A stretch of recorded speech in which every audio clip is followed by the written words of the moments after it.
Muy buenos días a todos mis amigos de la audiencia que el día de hoy nos están viendo y escuchando donde quiera que estén, pero nos están viendo y escuchando, lo cual agradecemos mucho.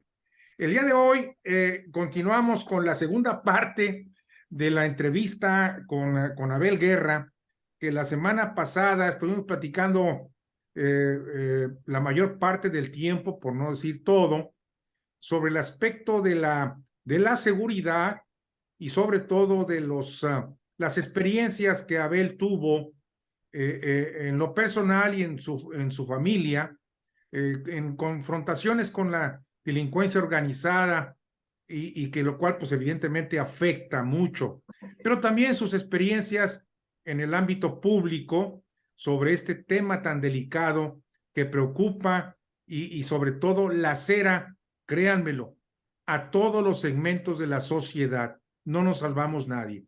Abel, muy buenos días de nuevo y gracias por estar aquí con nosotros. Al contrario, Raúl, muy buenos días, saludos a todos. Si prendes tu cámara, creo que estaría mejor. ¿Cómo la ves? Listo. Se apagó. Ahí está. Listo. Ahí está. Muy bien. Bueno, vamos a seguir con el segundo capítulo porque debo de decirte que tuvo una buena aceptación, recepción la entrevista que tuvimos la semana pasada. Y inclusive algunas gentes me dijeron, oigan, la segunda parte, ¿cuándo va a ser? Y bueno, pues es el día de hoy, ¿verdad? Así que, Abel, nos quedamos platicando que el crimen organizado de alguna forma ya controla una buena cantidad de municipios a nivel nacional. Y eso pues ha provocado que realmente se rompa el acto constitucional de la administración pública municipal. Sin embargo, le estuve estudiando y quiero conocer tu opinión sobre, hay una buena cantidad de expertos que dicen que no solamente es un municipio, sino en algunos casos hasta regiones y territorios que rebasan las fronteras de un estado con el otro, como es el caso de Michoacán y Jalisco. ¿Qué información tienes tú, Abel? Bueno, no, yo creo que es peor porque el crimen organizado controlaba la Secretaría de Seguridad, como ya ahora está comprobado, desde cuando estuvo García Luna. O sea, Y que tenía ya fue el control juzgado. de ya fue toda la seguridad juzgado. del país, no de algunos Así es. municipios, tenía el 100% del país. Eh, el, el, el, yo siento que es un área muy sensible, pero que también es muy especializada. Y yo me puse a estudiar esto por los problemas que tuvimos, que venían desde la Secretaría de Seguridad Nacional, como lo comenté hace un tiempo, que protegía el crimen organizado y que a través de algunos elementos de la sociedad eh, eh, eh, pretendían hacer que los presidentes municipales negociaran con la idea aquella tonta que lo comenté, que había que negociar con ellos. La negativa a la negociación con ningún grupo. Vi un comentario de un cuate que no conozco, que siempre está comentando cosas negativas, que decía que yo decía que no había que negociar con los grupos, decía que yo con esto me refería a negociar con todos, no, al subrayo. No pueden negociar con el crimen, o sea, la ley es la ley y hay que aplicarla y ya, ¿verdad? Eso es lo correcto. Y los criminales no, su negocio, los narcotraficantes sobre todo, su negocio no es enfrentarse a la autoridad, su negocio es negociar con la droga. Cuando hay una autoridad recia que los enfrenta, ellos buscan otro espacio. Su primera opción es pasar desapercibidos, la segunda es corromper. Y aquí estaba corrompido y fueron corrompiendo todas las organizaciones de seguridad en pues prácticamente 18 años, que lleva a México a un estado muy crítico y pues mi sugerencia es que hay que renovar las organizaciones policíacas. El problema en México no es de modelo policiaco, tiene que sí operarse una serie de medidas que no son a corto plazo, que tiene que iniciar por la erradicación del delito, pero también enfrentar a los grupos criminales con toda la fuerza del Estado, pero con lealtad. El problema de México es de lealtad, porque los grupos, como te decía, aquí nos encontramos una policía municipal donde todos los elementos trabajaban para el crimen organizado. Sí. Bueno, pues proyéctalo a lo nacional. No, yo no pudiera generalizar, pero la corrupción policíaca empezó del alto nivel hacia abajo. La policía municipal es el último eslabón en la cadena. Entonces, la idea de hacer participar, que ha sido de alguna manera rechazada por grupos de la sociedad, de hacer participar el ejército, es por el desconocimiento que se tiene del nivel de corrupción. Aquí lo que hay que buscar es, en primera instancia, lealtad a la patria. Y te decía que en las academias policíacas aquí en Nuevo León había dos, federal y estatal. Las academias policíacas ya estaban, ya los directores trabajaban para el crimen organizado. Luego se comprobó y hubo que cerrarlas. Entonces, desde que salían los policías ya iban, vamos, el nivel de corrupción que se logró en esos 12 años de García Luna al mando de la seguridad fue brutal. Ahora hay que limpiar las organizaciones, independientemente de las medidas que tienen que ver pues con la erradicación de la causa del delito, que para mí es la clave. La primera instancia, la protección a los ciudadanos buenos, pues tiene que hacerse con policías que le tengan lealtad a la patria.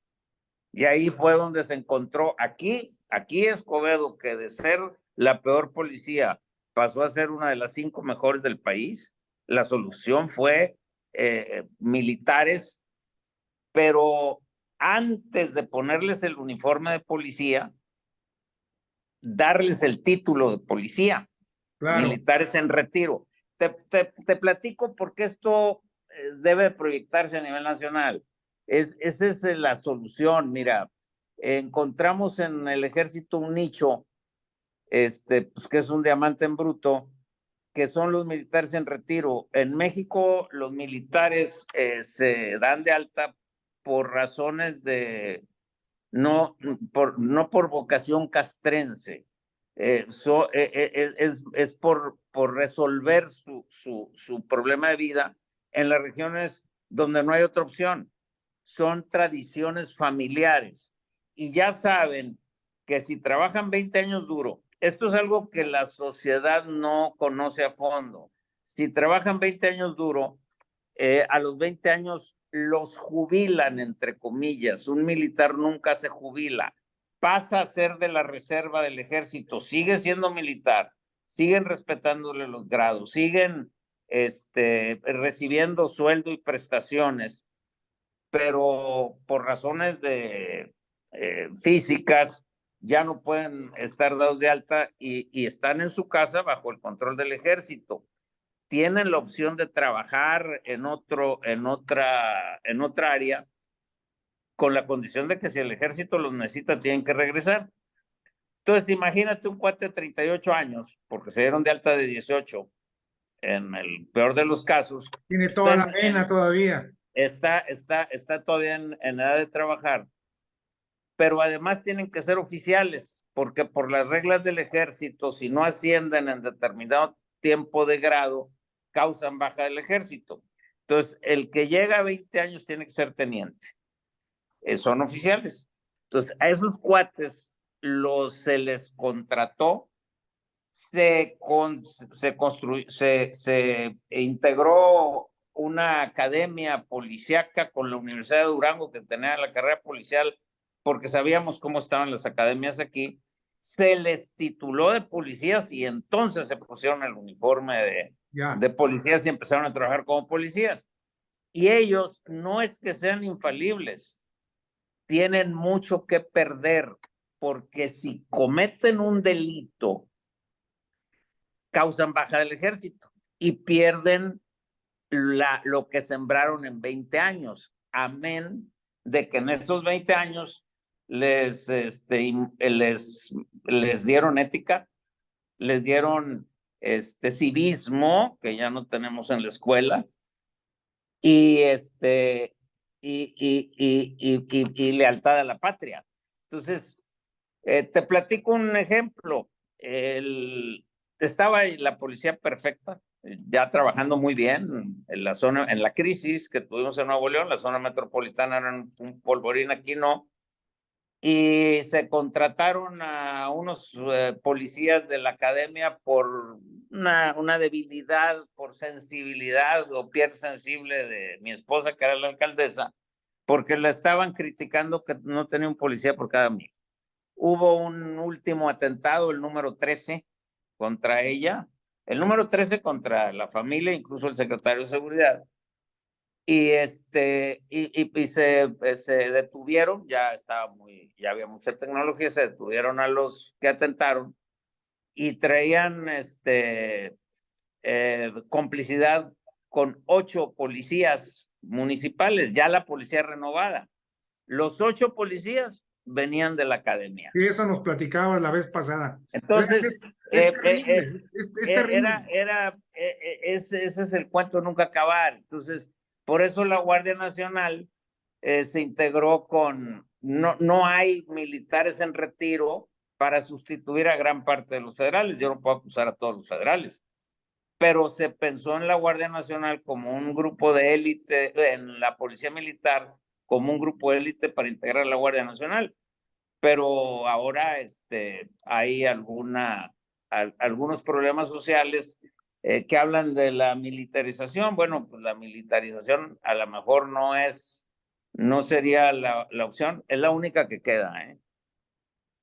Con esto has dado pie al siguiente tema que traigo aquí en el tintero, en virtud de que una buena parte de la sociedad y también de la Cámara de Diputados, seguramente por ignorancia o por falta de datos para poder opinar en forma adecuada, insistieron mucho en que en el ejército tiene que regresar al cuartel. Y el año pasado, como tú bien sabes, hubo la controversia muy disputada, en la cual el gobierno proponía que se ampliara el plazo del ejército en las calles. Y fue aprobado tanto en la Cámara de Diputados como en la Cámara de Senadores, con la división dentro de las fracciones, inclusive del PRI y del PAN, algunos en contra y otros a favor. Y ahora resulta que escasamente la semana pasada, un ministro de la Suprema Corte de Justicia está a punto de tomar una decisión en la cual va a obligar que el ejército no controle y no administre la Guardia Nacional.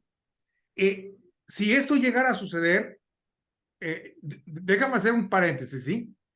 Yo en lo personal entiendo la razón por la que el ejército tiene que andar en la calle, porque lo hemos platicado tú y yo, y he tenido conversaciones con mucha gente. Inclusive, tú te has de recordar de Guillermo Valdés, que fue director del CISEN. Sí, claro. Hace ya algunos años. Bueno, él también coincide con esta conversación en que si quitas al ejército, la Guardia Nacional no está preparada. ¿Qué consecuencias podría traer esta decisión por parte de la Suprema Corte de Justicia? Terribles. Mira, el tema yo no coincido con que el ejército haga funciones de policía. Por eso subrayaba, antes de ponerles el uniforme de policía, se titularon de policía. Hay que capacitar. Yo lo que hablo es de la lealtad de los miembros del ejército. La gente que opina, generalmente lo hacen por desconocimiento, la ampliación del plazo es porque se suponía o se supone que en ese plazo vas a preparar nuevos policías. Ese sería, Ese pues es el sería lo ideal, argumento, ese es el argumento. y mientras tanto, soldados capacitados para policía integran la Guardia Nacional. La Guardia Nacional son 80,000 personas en números redondos y la Policía Federal requiere más de 200,000. Entonces, la Guardia Nacional fue el primer paso, pero lo que no saben es que no habrá un solo policía militar o un solo soldado que quiera seguir en la policía si no está integrada al ejército por las prestaciones que ellos están buscando. O sea, en el ejército te jubilas a los 20 años, siguen con las prestaciones, en la policía no.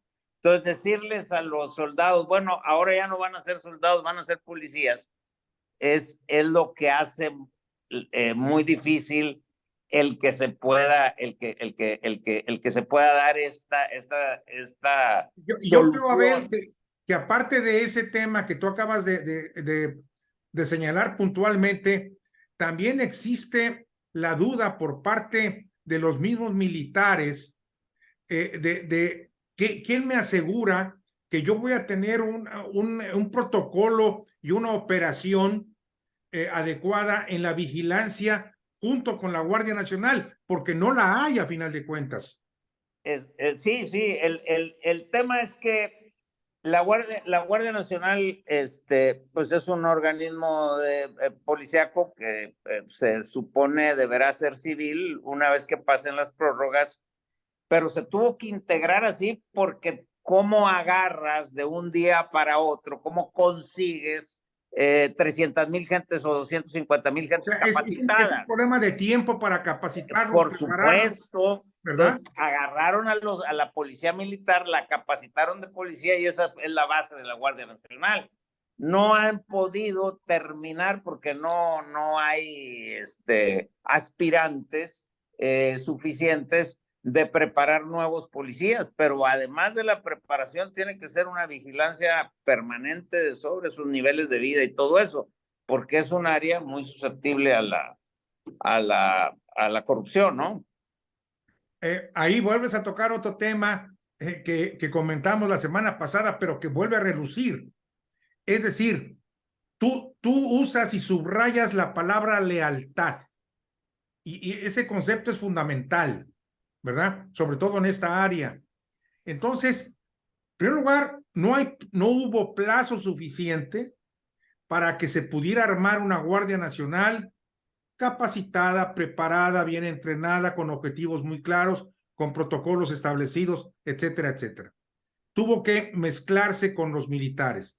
Soltar la Guardia Nacional en este momento sería correr el riesgo de la deslealtad, para empezar, incluyendo en este tema el factor. Bueno, siempre el problema de la lealtad en los órganos de seguridad debe ser algo muy vigilado, no solamente en México, No, pues ha habido pero la traiciones. policía debe tener protocolos muy estrictos, ¿no? En todas partes. El caso concreto de México en que el secretario de seguridad era el capo de capos, pues sí generó un problema, un cáncer que para erradicarlo se van a tener que hacer esfuerzos especiales, ¿no? ¿Tú crees que en el caso de la secretaria Isela, que es la encargada ahorita de la Seguridad Nacional, esté trabajando en ese sentido y yo deseo que no haya sido tocada por los dinteles de la gloria de la corrupción? Mira, yo la verdad no tengo la oportunidad de conocer más de ella. Si te digo, si ves en YouTube los videos del 2009, 2010 que yo subí, donde decía que el problema de la seguridad estaba dentro de la policía, pues tenía información. Me costó el secuestro de mi hijo y le echaron a perder su vida porque sigue batallando mucho con su salud por lo que Ya pasó lo con creo. el secuestro. Este, eh, cuando tenía 20 años de edad, ¿verdad? O sea, en la época más, pues más difícil. Aún así terminó su carrera y terminó 2 carreras y fue mención honorífica y demás. Pero bueno, tiene muchas limitantes. Por ejemplo, un trasplantado es inmunodeprimido y el COVID fue terrible y esas cosas, ¿no? Yo conozco lo que sé de la secretaria es que es una persona que tiene una vida modesta, y que trabaja con muchas, con condiciones muy distintas a los que se trabajaba en el pasado, en ese pasado donde se fue generando una cultura, desde mi punto de vista, enfermiza en la sociedad, en mucha gente de la sociedad mexicana, cuando se aspiraba a cargos públicos y sobre todo en materia de seguridad como una forma de hacer dinero, ¿no? Creo que la situación es muy distinta ahora y creo que puede ser para bien. O sea, en aquella época estábamos hablando de que la corrupción, más el glamour, más la ambición, se convirtió prácticamente en una bomba Molotov. Mira, te voy a comentar algo. En esa época se dio en el mundo un, una corriente de opinión, se dio una hipótesis, una tesis de la necesidad del cambio generacional, que creo que tenía mucho sustento, que tiene mucho sustento. Y se hablaba en el 2010 que las personas mayores de 40 años no habían tenido acceso a la educación profesional digital. En ese caso estaba yo. Y entonces fue una corriente mundial. Empezaron a nombrar directivos de las grandes empresas globales. Los CEOs eran gente muy joven, muy brillantes, desde luego, muy capaz, que sustituían la experiencia con la capacidad. En México somos muy dados a eso. Tomamos muy convenientemente esa teoría, la tomaron los viejos mañosos que no tenían acceso a la digital y generaron un cambio generacional en los grupos gubernamentales encabezados por el gobernador del Estado de México, que puso a su secretario particular de gobernador y posteriormente llegó a la presidencia de la República, y secundado en primera instancia por el gobernador de Nuevo León, que puso a su secretario particular de gobernador, y el de Veracruz, y el de Durango, y el de muchas partes. Y resultaron Entonces, unas joyitas. un cambio generacional. Ahí incluyo el área de seguridad. Claro, Se acabaron al PRI en primer lugar, claro, pero también lo tomaron los del PAN y también se acabaron al PAN. Y ahí claro. van en caída libre. Metieron gente sin compromiso social. De secretario particular pasas a gobernador, y pasó en casi todos los estados de la República, o en muchos estados de la República, y ahí se perdió ese compromiso que te va dando la experiencia. Yo no digo que yo coincido con la falta, con la limitante que tuvimos quienes no tuvimos educación digital.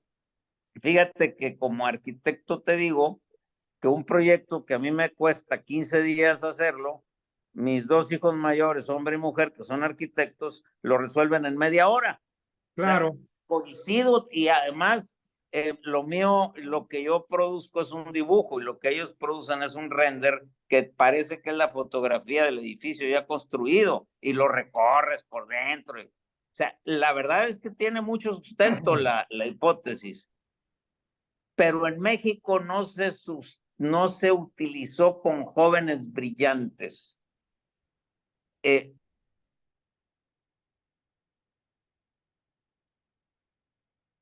viene ¿cómo podía operar un presidente de la República que había llegado con el apoyo de los gobernadores de un partido distinto al suyo?